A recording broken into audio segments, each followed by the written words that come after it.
ভারত এবং প্রধানমন্ত্রীকে নিয়ে অবমাননাকর মন্তব্যের জেরে ভারতীয়দের রোষের মুখে পড়েছে দ্বীপরাষ্ট্র মলদ্বীপের সরকার।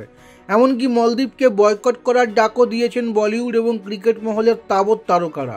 মলদ্বীপ না গিয়ে ভারতীয় দ্বীপগুলি ঘুরে দেখার আবেদন করে গলা মিলিয়েছেন তারা।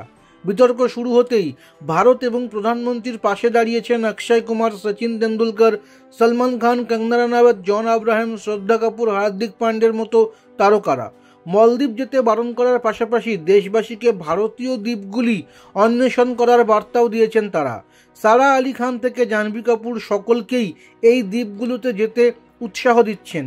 দিব্যি সেই দলে নাম লিখিয়েছিলেন রণবীর সিংও, কিন্তু এমন একটা ভুল করে ফেললেন যে উল্টো সকলের রোষের মুখে পড়তে হলো তাকে।